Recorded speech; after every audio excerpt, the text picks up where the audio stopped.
देखिए, अफगानिस्तान की जो स्थिति है वो दिन पर दिन बदतर होती जा रही है, क्योंकि तालिबान आगे बढ़ रहा है और यहाँ पर पाकिस्तान जो है वो अपना दबदबा बना लेगा, जो सेंट्रल एशिया में भारत का जो इन्वेस्टमेंट है उसके लिए खतरा होगा।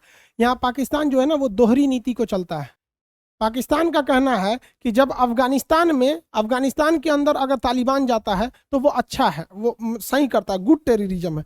लेकिन अगर वही पाकिस्तान के अंदर तालिबान ब्लास्ट करता है तो वो कहता है वो बैड टेररिज्म है। यानी अफगान तालिबान सही है, पाकिस्तान तालिबान जिसे तहरीकी तालिबान कहते हैं वो गलत है। इनके हिसाब से इनकी दोहरी नीति चलती है यहाँ पर। इनका कहना है पाकिस्तान वालों का अफगानिस्तान के मैटर में कि अफगानिस्तान में शरिया का कानून रहना चाहिए, यानी इस्लामिक कानून रहना चाहिए। तो उस हिसाब से भैया पाकिस्तान में भी शरिया का कानून रहना चाहिए, क्योंकि पाकिस्तान खुद इस्लामिक कंट्री है, वहाँ शरिया का कानून कैसे नहीं। ऐसे समझिए जब तालिबान का राज चलता था अफगानिस्तान में तो वहाँ पोलियो तक को पिलाने के लिए मतलब उसको बम मार देता था। तो पाकिस्तान में तो आजो बवाल हो जाता है पोलियो पिलाने के लिए। तालिबान के राज में महिलाओं की शिक्षा तो एकदम चौपट हो गई थी, ना उन्हें जॉब करने दिया जाता था ना कुछ। वहाँ केवल 6% महिलाओं को शिक्षा थी। लेकिन जब से करजई और यहाँ पर अशरफ गनी साहब की सरकार आई है, अफगानिस्तान में अमेरिकी सेना, नाटो सेना वहाँ रही है, तो वहाँ महिलाओं के एजुकेशन पे भी ध्यान दिया गया है 37%। अब देखिए इन लोगों का क्या कहना है। देखिए अब किसी का नकाब पहनना या किसी महिला का साड़ी पहनना, या आप देखेंगे अगर म्यांमार में तो वो लुंगी टाइप का कुछ पहनते हैं, ये कल्चर है। कल्चर और एजुकेशन अलग है भाई। अगर आपका कल्चर है नकाब पहनना तो आप नकाब पहन के ही पढ़ो ना, वहाँ पे कौन मना किया आपको। आप म्यांमार में जाओगे तो वहाँ पे लुंगी टाइप का ड्रेस होता है, वहाँ पे महिलाएं उसको पहनती है। हमारे खुद के उपराष्ट्रपति वेंकैया नायडू जी लुंगी पहनते हैं, तो वो साउथ का कल्चर है, कल्चर से कोई थोड़ी कह रहा है। लेकिन ये लोग महिलाओं को एजुकेशन नहीं करने देते, महिलाओं का इंपावरमेंट नहीं होने देते हैं, महिलाओं को जॉब नहीं होने देते हैं। तो ये क्या कहता है अफगानिस्तान के तालिबानियों को कि वहाँ शरिया का कानून रहना चाहिए। तो चोट्टा तुम भी अपने देश में करा लो ना, तुम्हारा जो जीडीपी मर रहा है और चौपट हो जाओगे। जस करनी तस भोग ही पावा कहा जाता है।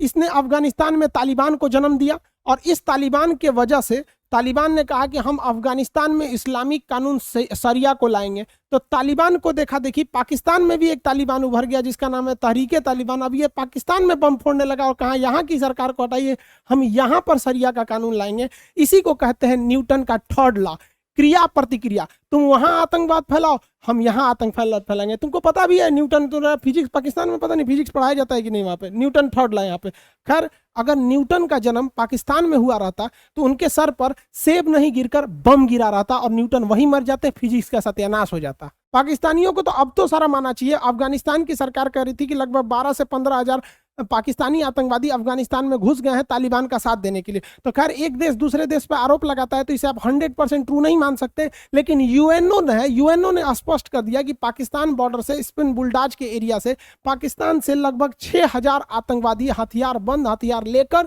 अफगानिस्तान में घुसे, अफगानिस्तान को सरकार गिराने के लिए और वहां के आतंकवादियों का सपोर्ट करने के लिए। चोर के घर में भी कभी कभी चोरी हो जाता है। पाकिस्तान में आतंकवाद को फैलाया, वहीं पे उसके यहाँ भी हो गया। हाफिज सईद के घर के पास भी कोनो बम फोड़ के चल गया। अब इसमें भी अलग अलग विचारधारा है कि हम अच्छा से सरिया लगाएंगे, तुम अच्छा सा मतलब वो लगा, मतलब इन लोग के मतलब क्या बताए। कुछ दिन बाद ये भी लड़ाई अपने में लड़ेगा सब यहाँ पर। और दूसरा ये लोग जूझ रहे हैं लोग पैगासस सॉफ्टवेयर को लेकर कि भाई किसकी स्पाइंग हुई है। इमरान खान ने तो बाकायदा यूएनओ में भी जाके कहा है कि कौन है आपका जो संस्था जो हमारे प्रधानमंत्री की फोन टेपिंग हुई है इसकी जांच करे। यूएन ने कहा सोच रहा तोर प्रधानमंत्री तो समझना हमारा कौन सी घटल है, आज तक हम किसका मामला सॉल्व किए हैं जो तुम्हारा सॉल्व कर देंगे। कश्मीर तो आज ले अटकले। तो पाकिस्तान में जैसे जैसे आप देखेंगे अफगानिस्तान में तालिबान मजबूत होगा, वैसे वैसे पाकिस्तान में भी तहरीके तालिबान मजबूत होगा। तहरीके तालिबान ने अब पाकिस्तान के सेना पर भी हमला करना चालू कर देते, कहते तुम भगो यहाँ पे, हम लोग हैं यहाँ पर, शरिया का कानून लागू हो गया यहाँ पर। इन्होंने 15 जवानों को मार दिया पाकिस्तान के। भाई आतंकवाद कहीं भी गलत है, हम हिंदुस्तान वाले, आतंकवाद कहीं भी होगा तो गलत होगा, लेकिन ओरिजिन इसने तो खुद ही कर रखा है, तो भुगतेगा कौन? दूसरा कोई तो भुगतेगा नहीं। अब इसका बहुत ज्यादा खामियाजा पाकिस्तान की इकोनॉमी को उठाना पड़ता है। पाकिस्तान के नॉर्दर्न एरिया में वर्ल्ड बैंक और चाइना की फंडिंग से एक हाइड्रो इलेक्ट्रिक पावर प्लांट बन रहा था जिसका नाम था दासू डैम। ये दासू डैम में चाइनीज वर्कर बहुत ज्यादा काम कर रहे थे, मेन चाइनीज ही कंपनी ली थी। लेकिन चाइनीज वर्करों के ऊपर भी जो बस से उनको ले जाया जा रहा था, उस बस में ब्लास्ट हो गया। उसमें शुरुआत में कुछ इंजर्ड थे, लेकिन 9 चाइनीज वर्कर मारे गए और बहुत सारे घायल भी हो गए। तो शुरुआत में तो पाकिस्तान ने कहा कि इसमें सीएनजी ब्लास्ट हो गया ऐसे ऐसे, लेकिन चाइना ने पूरा दबाव बनाया। चाइना की मीडिया ग्लोबल टाइम्स ने दबाव बनाया कि नहीं, इसकी प्रॉपर इन्वेस्टिगेशन होनी चाहिए कि आखिर क्या है और पाकिस्तान इसका जवाब दे कि वो चाइनीज सोल्जर के सेफ्टी के लिए क्या कर रहा है। तो पाकिस्तान ने कहा कि हम चाइनीज सोल्जर की सेफ्टी के लिए 15,000 पाकिस्तानी फौज तैनात किए। कितनी शर्म की बात है एक देश के लिए कि वहां कोई विदेशी वर्कर काम कर रहा है तो उसके लिए 15,000 जवान तैनात करना पड़ता है। हिंदुस्तान में पाकिस्तान के लोग भी अगर घूमने आएंगे ना तो यहाँ कोई उनको बम से नहीं उड़ाने वाला है यहाँ पर, बशर्ते तुम कुछ मतलब शांति से घूमने आओ, ताजमहल देखने आओ, हमारे यहाँ एक से एक चीज है, लाल किला आओ, दक्षिण में एक से एक घूमने की जगह आओ, घूम घूम फिर के नॉर्मल जाओ, कोई दिक्कत नहीं। वैसे भी पाकिस्तानी भारत में आते हैं इलाज कराने के लिए, हार्ट की सर्जरी, कैंसर का, क्योंकि यहाँ की मेडिकल बहुत सस्ती है। बट ऐसा कहीं नहीं होता, हमारे यहाँ बहुत सारे नेपाल के लोग हिंदुस्तान, नॉर्थ जितने भी हिंदुस्तान में, दिल्ली, यूपी, बिहार, ये सब में ज्यादातर चाउमीन बनाने का काम नेपाल के लोग करते हैं और बखूबी आराम से अपनी जिंदगी बिताते हैं। ठंडी के दिन में कंबल बेचने आते हैं। क्या हमारी सेना 15,000 फौज लगी रहती है इनको, इनकी सेफ्टी के लिए? कभी ऐसा हो ही नहीं सकता। इवन अगर चाइनीज भी हमारे यहाँ व्यापार करते हैं, उनको भी ऐसा दिक्कत नहीं है। तो हम लोग को सोचिए ये कैसे देश में रह रहे हैं कि जो देश, मतलब ये साले किसी के नहीं होंगे पाकिस्तान वाले। चाइना जितना मदद पाकिस्तान की किया उतना कोई नहीं कर सकता। सोचिए यार, चाइना वाले तो पाकिस्तान के बच्चे पैदा होने में भी मदद कर रहे हैं वहां पे, कि वो कहते हैं कि भाई तुम लोग ड्यूटी करो, हम जाके तुम्हारे बदले में कर देते हैं। इतना मदद करते हैं चाइना वाले, फिर भी ये लोग उड़ा देते हैं। अब चाइना ने दबाव बनाया, कहा कि आप मिलिट्री बढ़ाइए, ये कीजिए, तो उसने कहा नहीं ऐसा कुछ नहीं है। तब तक कराची में भी एक ब्लास्ट हो गया। मतलब उत्तर, दक्षिण, पूरब, पश्चिम हर जगह चाइनीजों को मारा जा रहा है। तहरीके तालिबान, ये तो भारत के लिए ठीक ठाक है। तहरीके तालिबान का चाइना के ईस्ट तुर्किस्तान एक फ्रीडम मूवमेंट चलता है, वहां पर उन दोनों से अच्छा कनेक्शन है। अब चाइनीज मीडिया का इस पर काफी अच्छा दबाव आ गया। तो चाइना के राष्ट्रपति को समझ में आ गया कि पाकिस्तान के जो नल्ले फौज हैं, इनसे इनके जवानों की सुरक्षा नहीं हो सकती, इनके वर्कर की। तो चाइना की सरकार ने कहा अपने वर्करों से कि पाकिस्तान के कमांडो उनकी फौज से तो बेहतर हमारे यहाँ के कर्मचारी हैं, तुम लोग ही AK-47 लेके देखो। तो देखिए इस AK-47 लेके वहां पे वर्कर का काम कर रहा है। हद पाकिस्तानियों की बेइज्जती होती है, उसके फौज से अच्छा यहाँ के वर्कर हैं सब यहाँ पे। और चाइना हर जगह ऐसा करता है। श्रीलंका में भी कुछ दिन पहले चाइनीज जो वर्कर थे वो मिलिट्री के ड्रेस में घूम रहे थे। अब ये पाकिस्तान के लिए बहुत बड़ा सरदर्द बन जाएगा, क्योंकि चाइना ने कहा है कि अगर उसके वर्कर को सेफ्टी नहीं दी जाएगी तो वो अपने वर्कर को वापस नहीं निकालेगा अफगानिस्तान से, जैसे अमेरिका निकल गया। क्योंकि चाइना ने बहुत हैवी इन्वेस्टमेंट किया है BRI प्रोजेक्ट और CPEC सड़क को बनाने के लिए पाकिस्तान में। उसने कहा कि हम अतिरिक्त 40,000 फौज भेज देंगे पाकिस्तान में, और इन 40,000 का खर्चा खुद पाकिस्तान से लेंगे। पाकिस्तान ससुरा पगला गया है, चारों ओर से हमारा लुटेगा सब।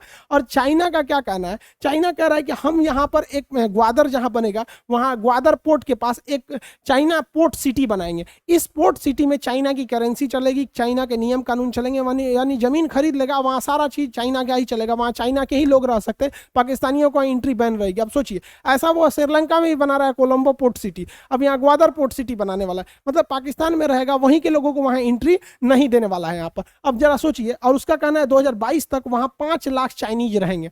अब इसमें क्या गारंटी है जो चाइनीज वर्कर के शक्ल में आए हैं वहां के फौजी नहीं है? क्योंकि चाइना में हर इंसान को, मतलब जितने होता है, कम्युनिस्ट पार्टी की सदस्यता लेनी होती है उसके हर फौज को, और इवन सिविलियन को भी। तो जो इंसान कम्युनिस्ट पार्टी का सदस्य है वो ऑटोमेटिक चाइना की फौज का सदस्य हो जाता है। तो 5 लाख सिविलियन रहेंगे, इसमें से चाइना कम से कम 50,000 फौज को घुसा देगा और आराम से इजीली घुसा सकता है। अब चाइना, पाकिस्तान के पास 4.5 लाख फौज है, 5 लाख विदेशी को ले लेगा। इस गधे को पाकिस्तान को समझ में नहीं आता। इन सब के यहाँ पढ़ाई लिखाई होता नहीं ना। हम लोग के हिस्ट्री में हम लोग क्या पढ़ाते हैं कि सहायक संधि जो थी, सहायक संधि जो है, सब्सिडियरी अलायंस, ये भारत में सबसे बेहतरीन ढंग से लागू किया था, लॉर्ड वेलेजली ने लागू किया था। अब लॉर्ड वेलेजली की सहायक संधि क्या थी? वो किसी राजा से कहता था कि हम तुम्हारी मदद करेंगे, हमारी ये एक रेजिमेंट फौज तुम अपने यहाँ रख लो, उस फौज का खर्चा तुम देना और तुम्हारे हिसाब से काम करेगी। राजा को लगता था कि वाह, अंग्रेजों की फौज बढ़िया है, हथियार बढ़िया है, तोप टैंक है, क्या दिक्कत है, अपने किला में रख देते हैं और जब मन कहेंगे हमला करो तो हमला करेगा। लेकिन उस राजा को ये समझ में नहीं आ रहा था कि जिस दिन अंग्रेज कह देंगे कि मार दे रजुए को, तो महल में तो पहले से घुस गए सब। यही काम कर रहा है चाइना। हालांकि एग्जाम में जब क्वेश्चन आता है कि भारत में सहायक संधि के जनक कौन थे, तो गलत मार देते हैं। वेलेजली तब वहां नहीं होगा, तब वहां डुप्ले होगा। डुप्ले जो थे फ्रांसिस गवर्नर, उन्होंने हैदराबाद और दक्षिण भारत के राजाओं के साथ सहायक संधि किया था। बट फ्रांस जो है भारत में उतना विस्तार नहीं कर पाया, जिस वजह से डुप्ले की सहायक संधि उतना सफल नहीं हुई। लेकिन ब्रिटिश गवर्नर लॉर्ड वेलेजली की जो सहायक संधि है वो बहुत तेज सफल हो गई। वो भारतीय राजाओं को ट्रेनिंग, उनकी सेना को ट्रेनिंग देता था और वहां अपनी फौज रखता था, ये कह कि हम मदद करेंगे। बाद में वही फौज उन्हें मार देती थी। यही काम कर रहा है चाइना, कह रहा है कि हमारी 40,000 फौज पाकिस्तान में जाएगी हमारे वर्कर की सेफ्टी के लिए। अरे भाई साहब, एक दिन तुमको कॉलोनी बना देगा। जिस तरह ब्रिटिशर्स ने हमें लूटा था ब्रिटिश ईस्ट इंडिया कंपनी बनाकर, सेम वही कंपनी चाइना बनाया जिसका नाम है BRI project, belt and road initiative, जिसको OBRB कहते हैं, one belt one road initiative कहते हैं। वहां पे ये उसी तरह भी पिसेगा चाइना, पाकिस्तान, जिस तरह से हम आजादी से पहले गुलाम जब थे। इसको ससुरे को कुछ समझ में नहीं आ रहा है। कोई बात नहीं, पिसाओ, हमको क्या मतलब बनता है, चाइना तुम्हारे सर दर्द पे आएगा। चाइना इसको किस तरह से लूटता है, हर तरह से लूटता है। चाइना का कोई दोस्त नहीं है। एक्चुअली जब सर्जिकल स्ट्राइक हुआ था तो आतंकवादियों को, बंकर को हम लोगों ने मैनपेड रॉकेट लॉन्चर से उड़ा दिया था। तो पाकिस्तान देखा कि भारत वाला कौन सा रॉकेट लेके आया है, बड़ी तगड़ा मार रहा है। तो चाइना ने कहा मैनपेड रॉकेट तो है, लो हमसे भी खरीद लो, ये मैनपेड रॉकेट है। इसी का छोटा रूप QW-18 ये खरीद लो, ये दोनों दे दिया। अब पता चला 6 महीना बाद ये धूस करके रह जाता है। पाकिस्तानी मारते हैं, सब यहीं गिर जाता है, सामने में गिर जाता है, मारेंगे सब यहाँ गिर जाता है पसवे में। अब ये किसी काम का नहीं रह गया। चाइना कह रहा है कि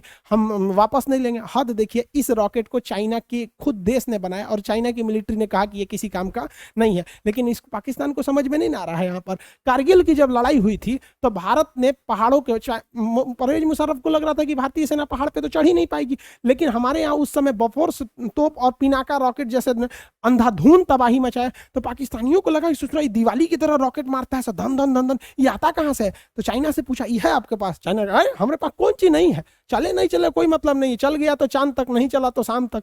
इसने दिया ये रॉकेट, देखो धनाधन मारोगे एकदम निकलेगा यहाँ पर, एकदम दाड़ मल्टी बैरल रॉकेट लॉन्चर। इसका नाम है A-100। तो पाकिस्तान का अच्छा, जैसे S-400 है वैसे ही आपका A-100 है। तो चाइना का हाँ ले जाओ। अब ये भी नहीं उड़ रहा है। अब कौन कहे इन बेचारों को, एक तो गरीबी पाकिस्तान में, उसमें इनका आटा गीला हो गया, ये चारों ओर से जाएंगे। इसलिए हमेशा हमें दूसरों से दुश्मनी बड़ी सोच समझ के करना चाहिए, क्योंकि युद्ध, दुश्मनी में और अहंकार में इंसान को अपना खुद का गलत कदम भी नहीं दिखता है। चाइना को एक और समस्या क्या है कि चाइना इस साइड में जो इसका सिंजियांग प्रांत है, इसमें वीगर मुसलमानों पर कुछ ज्यादा ही टॉर्चर करता है। तो वीगर मुसलमानों का एक अलग संगठन है, वो कहते हैं कि हम इस क्षेत्र को चाइना से अलग कर देंगे, इसका नाम रखेंगे ईस्ट तुर्किस्तान। अब ये यकीन समझिए कि अगर ईस्ट तुर्किस्तान का मूवमेंट बहुत तगड़ा हो जाएगा, अगर यहाँ चाइना के जेलों से छूटकर ये जो वीगर मुस्लिम है, अगर ये अफगानिस्तान चले गए तो अफगानिस्तान का ये एरिया चाइना से सट जाता है और यहाँ से वीगर मुसलमानों को हथियार, ट्रेनिंग, सब कुछ मिल जाएगा। लेकिन पाकिस्तान उनको समझा देगा, ये सच्चा कहेगा वीगर को काहे करता, मुसलमान थोड़ी है, सब मरने दो। यहाँ पर भी इन लोग की एक कैटेगरी है कि किस मुसलमान को बचाएंगे या किसको नहीं बचाएंगे। वीगरों के लिए कोई आवाज नहीं उठाता, जबकि सबसे ज्यादा टॉर्चर यही होते हैं।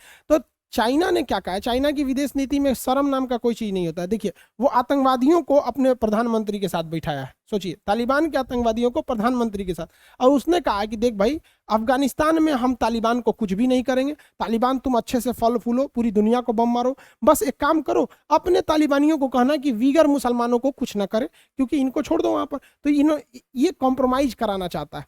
तो आप सब समझ सकते हैं कि एक अफगानिस्तान पूरे सेंट्रल एशिया के जो जियोपॉलिटिक्स है, जो इंटरनेशनल रिलेशन है, उसको किस तरह से इफेक्ट कर सकता है।